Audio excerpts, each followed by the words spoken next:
What happens when an untouchable billionaire, accustomed to commanding boardrooms and dismissing suitors, enters a blind date expecting nothing more than a cynical joke, only for her traumatized, silent daughter to run toward a stranger in a faded shirt, wrap her arms around his waist, and shatter 4 years of silence with the single word, "Daddy"?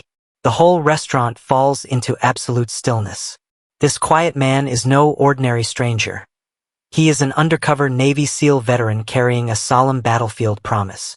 Tonight, a long-buried truth will forever change their lives, revealing that true wealth cannot heal a broken heart.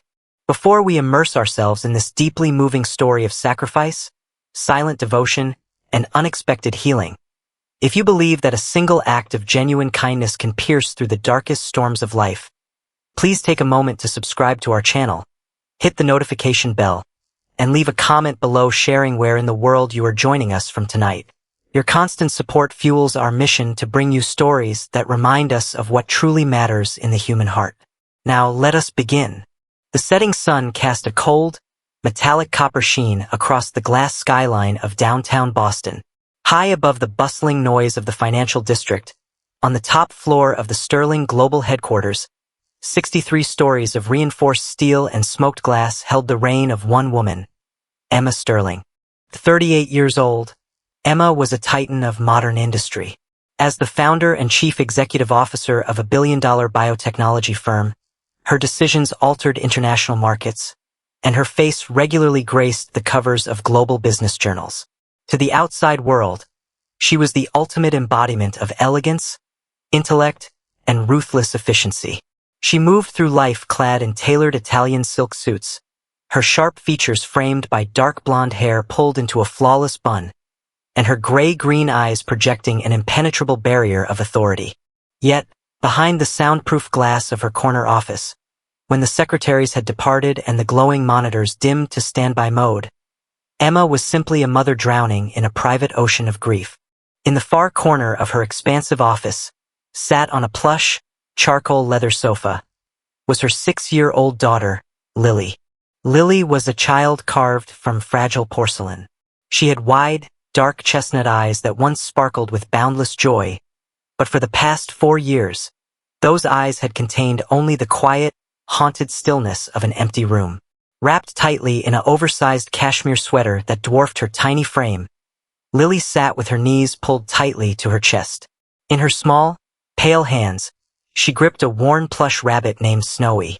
The toy was faded, its left velvet ear frayed at the seam from endless nervous tugging, but it was the girl's sole anchor to a world she no longer trusted. 4 years prior, Lily's father, Emma's husband, Commander James Sterling of the United States Navy, had vanished into the shadow of a classified overseas operation. 2 officers in dress whites had arrived at their suburban doorstep on a raining Tuesday morning, carrying a folded brass-rimmed flag, a box of medals, and a letter that offered no details, no closure, and no body to bury. From that devastating morning onward, something inside little Lily had locked shut. The vibrant child who used to sing nursery rhymes and dance across the hardwood floors became entirely mute to the world. Psychologists, neuroscientists, and elite child therapists hired with Emma's vast fortune had all failed. Lily lived in a fortress of silence, retreating behind her plush rabbit whenever strangers drew near, cowering at sudden noises, and shrinking from any human touch other than her mother's. "Lily, sweetheart, it's time for us to pack up," Emma whispered softly, stepping away from the floor-to-ceiling glass panel. The sharp, commanding edge that defined Emma's boardroom persona dissolved completely when she addressed her daughter. She knelt gracefully beside the sofa, her diamond ring catching the dim amber glow of the desk lamp. She smoothed a stray lock of dark hair behind Lily's ear. The little girl did not speak, but her dark eyes shifted toward Emma, giving a single subtle nod before squeezing Snowy tighter against her chest. Emma sighed inwardly, a heavy weight pressing against her ribs. She was exhausted. Her life was an endless marathon of corporate battles by day and heart-wrenching loneliness by night. To make matters more frustrating, tonight she had committed to an engagement she viewed as absurd. 3 weeks earlier, her lifelong friend and corporate legal counsel, Elizabeth, had practically backed Emma into a corner during lunch. "Emma, you are suffocating in this golden cage," Elizabeth had scolded with affectionate firmness. "You work 18 hours a day, you live in a secluded mansion surrounded by security guards, and you haven't sat down for a casual meal in 4 years. I am setting you up on a blind date. 1 hour. That's all I'm asking." Emma had scoffed.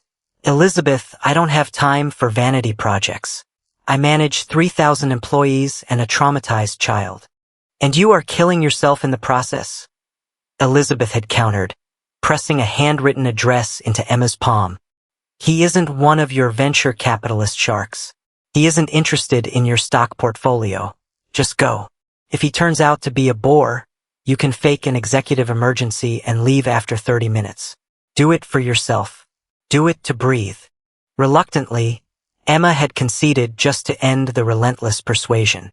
In her mind, she had already profiled the man she was about to meet. Likely some aspiring middle manager or self-absorbed bachelor eager to impress a billionaire businesswoman, ready to drop names of expensive whiskeys, flex his country club membership, or cast greedy glances at the Sterling legacy. She took her daughter's tiny hand, gathered her designer handbag, and made her way toward the private elevator, completely unaware that the trajectory of her life was about to collide with a ghost from her darkest past. The sleek, obsidian black luxury SUV glided through the rain-slicked streets of Boston, leaving behind the gleaming towers of the financial center and descending into the gritty, historic neighborhood of South Boston. Emma peered out the tinted window with mild disapproval. The destination Elizabeth had chosen was not a Michelin-starred dining establishment in Back Bay, nor was it a private club overlooking the harbor. The driver pulled up curbside in front of a modest, 2-story brick building with a weathered wooden sign that swung gently in the autumn breeze. Carved into the damp oak were the words, "The Anchor Tavern." The air outside smelled of salt mist from the nearby docks, roasted garlic, and charbroiled meat. Warm yellow light spilled out from the leaded glass windows, reflecting off the wet cobblestones. "Stay close to Mommy, Lily," Emma instructed gently as she shielded her daughter under a large black umbrella. Entering the tavern, Emma felt instantly out of place. Her tailored dress and diamond jewelry stood out sharply against the rustic interior of exposed brick, dark mahogany booths, and flickering wall sconces. The air was filled with the low hum of neighborhood chatter, the gentle clink of thick glass mugs, and the warm, golden acoustic melodies playing from an old jukebox in the corner. Emma's sharp eyes swept the dining room, looking for a man in a crisp suit looking anxiously at his watch. Instead, her gaze was drawn to a secluded corner booth tucked near a brick fireplace. Sitting there alone was a man who looked entirely disconnected from the vanity of the modern world. His name was Daniel Carter. Daniel did not wear a bespoke suit or a luxury watch. He wore a simple, heavyweight gray crewneck shirt with the sleeves pushed up to his forearms, revealing thick, muscular wrists and a faint, silvered scar trailing down his left radius. His dark jeans were faded at the knees, and his feet were clad in rugged, perfectly polished dark leather combat boots. He was broad-shouldered and powerfully built like a wall of solid granite, yet his posture held no arrogance or aggression. Instead, he radiated an extraordinary, grounded stillness, the kind of stillness seen in wild apex predators or men who had spent years in total isolation. His hair was cropped short in a precise military cut, silvered lightly at the temples, framing a jawline etched in hard angles. But it was his eyes that caught Emma off guard. A piercing, steel blue color that possessed immense depth, carrying both intense alertness and an understated, profound sorrow. Emma approached the booth, her heels clicking softly on the hardwood floor. "Daniel?" she asked, her tone carrying her habitual professional detachment. The man reacted instantly, rising to his feet in a single, fluid movement that spoke of deep physical conditioning. He stood at over 6'2", towering over her, yet he inclined his head with profound, unpretentious politeness. "Yes, you must be Emma," Daniel replied. His voice was a low, resonant baritone, deep and smooth, like stones washed by ocean tides. "I am," Emma said, slipping into the wooden booth opposite him. "And this is Lily." Daniel did not immediately offer a scripted corporate greeting. He didn't offer a fake smile or shower Emma with flattery about her appearance or reputation. He simply looked at her with a calm, respectful nod before adjusting his posture to lower his line of sight toward the small child clinging to Emma's side. Lily, as expected, shrank backward, hiding her face behind the frayed plush ears of Snowy. Emma prepared herself to deliver her standard warning. "Please don't mind her, she doesn't speak to people." However, Daniel did something entirely unexpected. He didn't reach out to touch the child. He didn't make loud, exaggerated baby talk, nor did he press her to come out of her shell. He simply leaned back slightly, giving Lily ample physical space, and looked at the stuffed animal with deadpan seriousness. "That rabbit looks like he's seen some serious tactical deployments," Daniel said softly, his deep voice carrying a hint of quiet warmth. "What's his name?" Lily froze. Slowly, very slowly, her small head peeked out from behind Emma's arm. Her wide brown eyes locked onto Daniel's steel blue ones. Emma held her breath. Usually, when male acquaintances attempted to speak to Lily, the child would tremble or cry. But there was something about Daniel's demeanor, a complete lack of threat, an aura of absolute protection, that seemed to act as a shield against the girl's panic. "Snowy," Lily whispered. The sound was barely louder than a breath, so faint that Emma almost missed it. Daniel nodded slowly, treating the girl's response with the gravity of a high-level briefing. "Snowy, that's a strong name. He looks like the kind of guard rabbit who stays awake all night watching the perimeter so you can sleep." A tiny, almost imperceptible shift occurred in Lily's expression. Her mouth twitched, and for the first time in months, the tense shadow on her small face loosened. She gave a single, slow nod. Emma sat frozen in utter astonishment. It had taken world-renowned child psychologists 6 months just to get Lily to make eye contact. This man in a faded gray shirt had drawn a spoken word out of her in less than 2 minutes. The waiter arrived, placing a glass bottle of apple juice in front of Lily alongside their meals. The factory cap on the glass bottle was sealed tightly. Lily grabbed the bottle, her small fingers straining against the metal rim, trying to twist it open. As her efforts failed, her shoulders began to tighten, panic creeping back into her eyes at her own helplessness. Emma started to reach over to take the bottle, but Daniel moved first with subtle, effortless grace. He didn't grab the bottle out of her hands. Instead, he rested his thick forearm on the table and open-handed gestured to the bottle, silently asking for permission. Lily hesitated for a second, then slid the bottle across the mahogany wood toward him. Daniel took the bottle, applied a tiny fraction of pressure with his thumb and forefinger, and opened the cap with a crisp pop. He then grabbed a clean paper napkin, wiped the top rim of the bottle to remove any stray glass dust, and gently slid it back to the little girl. "There you go, visual clear," Daniel said gently. "Thank you," Lily murmured again, taking a tiny sip. "You're very welcome, little one," Daniel replied, offering a brief, warm smile that transformed his rugged, hardened face into something exceptionally gentle. Emma looked across the table at Daniel, her cynical armor beginning to crack. "You're not what I expected, Daniel," she admitted softly, tracing the stem of her water glass.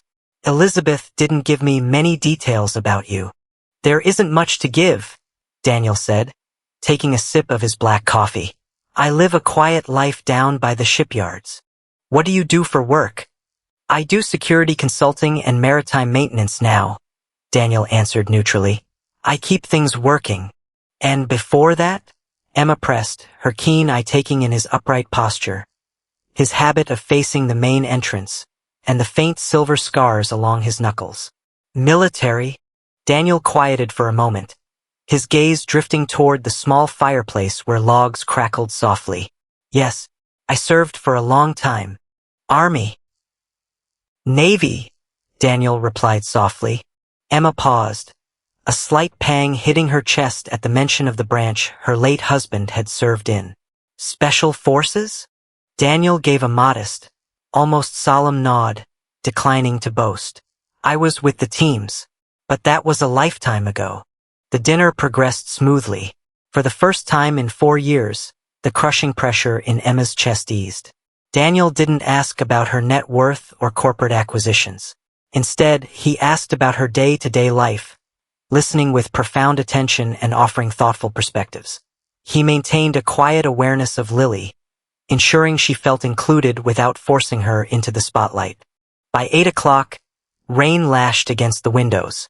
It's getting late, Emma said, checking her watch. I should get Lily home. Of course, Daniel said, laying down cash for the bill before Emma could reach for her purse. When she offered, he gently raised a hand, declining with calm authority. Emma smiled and stood up to help Lily down. Then the world shattered. Lily did not reach for her mother. Instead, the 6-year-old child stepped intentionally around the table and walked directly up to Daniel. Lily? Sweetheart, what's wrong? Emma asked, confused. Lily ignored her mother, looking up into the soldier's battle-scarred face. Tears welled in her dark eyes, spilling over pale cheeks. Daniel stopped instantly, dropping to one knee so his steel blue eyes were level with hers. Before he could speak, Lily reached out and grabbed tight hold of his thick gray sleeve. She leaned her head against his leg, wrapping her frail arms around his knee, shaking with silent sobs. Lily, honey, don't pull on him, Emma started.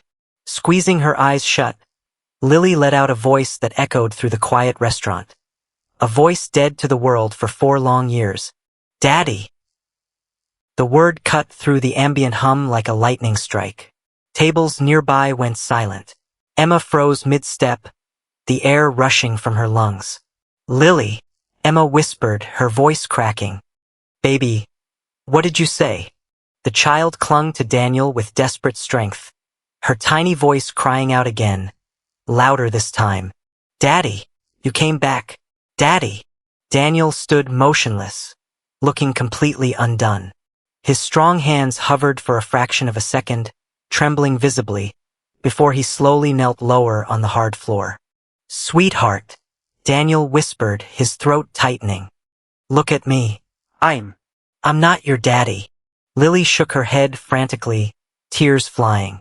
You are. You smell like him. Your eyes are like his picture. Daddy, don't go away again. Emma dropped her handbag, falling to her knees beside her daughter. Lily, no. Baby, this is Mr. Carter. Your daddy went to heaven. No. Lily cried out, the long dormant voice bursting forth like a broken dam. He has daddy's coat smell. He has daddy's eyes. Mama, it's him. Emma looked up at Daniel, shock and panic rising in her chest. She stared at his steel blue eyes and gentle presence. Years ago, Emma had placed a framed photograph of James on Lily's nightstand, telling her, your daddy had eyes like the ocean, and he was the strongest, kindest man in the world. Daniel possessed those exact eyes. Who are you? Emma asked, her voice a fragile whisper. Who are you really? Daniel closed his eyes for a long moment, letting out a heavy breath he seemed to have held for years. When he opened them, they shimmering with unshed tears. Reaching into his rear pocket, Daniel pulled out a battered leather wallet, unzipping an inner compartment to reveal a single laminated 3x5 photograph. He extended his hand, presenting it to Emma. Emma took the picture with trembling fingers. The photo showed 2 young men in desert camouflaged gear standing shoulder to shoulder in front of a military helicopter. Both were smiling broadly, arms draped over each other's shoulders. The man on the right was James Sterling, her husband. The man on the left was Daniel Carter. Emma gasped, a sob breaking from her throat. James, oh God, James. She looked up at Daniel. You knew him. He was my team leader, Daniel said, his low voice breaking. He was my brother, Emma. The restaurant around them faded away. 4 years ago, Mazar-i-Sharif, northern Afghanistan. Daniel began, his gaze drifting into memory. A routine extraction operation went wrong. We were ambushed in a dry riverbed, pinned down and outnumbered 4-1. Emma covered her mouth, listening intently. James was leading the rear guard, Daniel continued, his jaw tightening. An enemy grenade cleared our wall. James didn't hesitate. He threw himself forward, tackled me into a drainage ditch, and took the worst of the shrapnel himself. A tear escaped Daniel's steel-blue eyes. I pulled him into cover, Daniel whispered. I tried to plug the wounds, called for the medevac. But as I held him there, James grabbed my vest and said, Danny, promise me you'll keep an eye on my Emma and my little girl. Protect them if I don't make it home. Daniel swallowed hard. I swore it on my life. A few minutes later, James passed away in my arms. Emma wept silently, clutching the picture. Lily rested her face against Daniel's shoulder, listening to the deep vibrations of his chest. Why didn't you ever come to us? Emma sobbed. Why did you hide? Daniel looked down at his scarred hands. Because when I got back home, I was broken. I spent 2 years in military hospitals dealing with severe trauma and shrapnel injuries. When I was discharged, I searched for you. But I saw what you had built, a billionaire CEO living in a gated mansion. And me? I was a traumatized ex-soldier living in a small dockside apartment. I thought my presence would only reopen your wounds. Then why are you here tonight? Because of Elizabeth, Daniel revealed quietly. She helped process James' estate. I reached out to her last month just asking for an update on how you were doing. She told me the truth, that despite your wealth, you were drowning in grief, and Lily hadn't spoken in 4 years. Elizabeth forced me to come tonight, saying you needed someone who loved James to show you it was safe to live again. Lily lifted her head, reaching out her small hand to gently wipe a tear from Daniel's rough cheek. Don't cry, Daddy's friend, Lily whispered softly. Snowy will watch the perimeter for you. Daniel let out a choked laugh, pulling the little girl into a protective embrace. The darkness that had haunted them both began to yield to light. That autumn night marked a quiet turning point. Daniel did not move into Emma's estate or accept financial support. He maintained his humble dockside apartment and security work, preserving his fierce independence. However, he kept his promise as an unwavering pillar of strength. The changes in 6-year-old Lily were miraculous. Her recovery unfolded through hundreds of small moments. Every afternoon, Daniel's modest truck pulled up near Lily's academy. While wealthy parents conversed about stock markets, Daniel waited silently by the oak trees. When Lily ran out, her face lit up, and she would run straight into his arms. He taught her to ride a bicycle along the Charles River.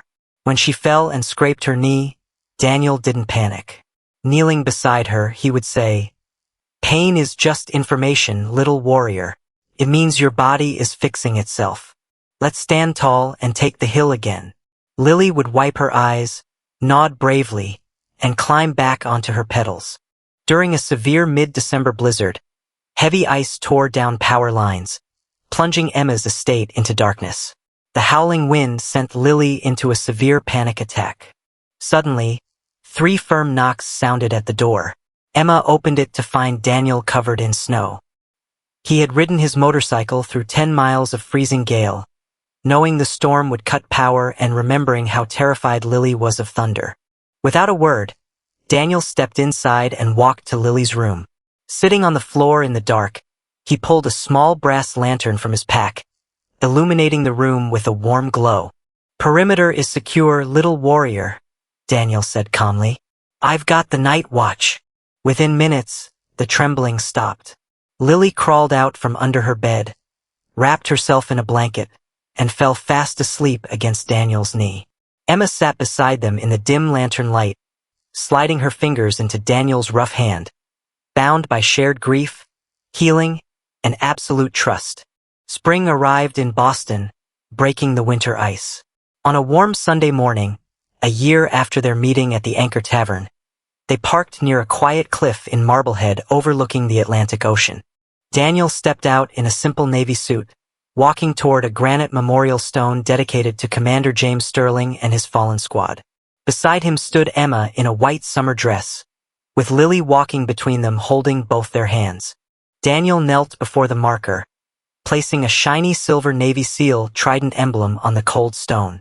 "I brought them, brother," Daniel whispered into the wind. "They are safe. I will spend the rest of my days making sure they never walk alone." Emma laid a bouquet of white roses beside the trident, looking at Daniel with deep love and respect. Lily squeezed Daniel's hand.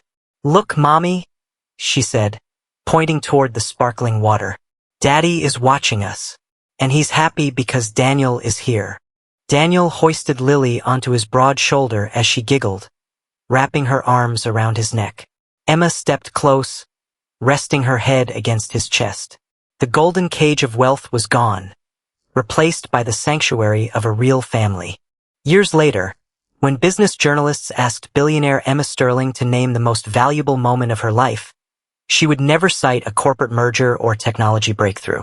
She would look out her window, smile, and say, "The greatest moment of my life was walking into a small tavern expecting a joke, only to find a hero carrying a painful past and holding a promise that money could never buy."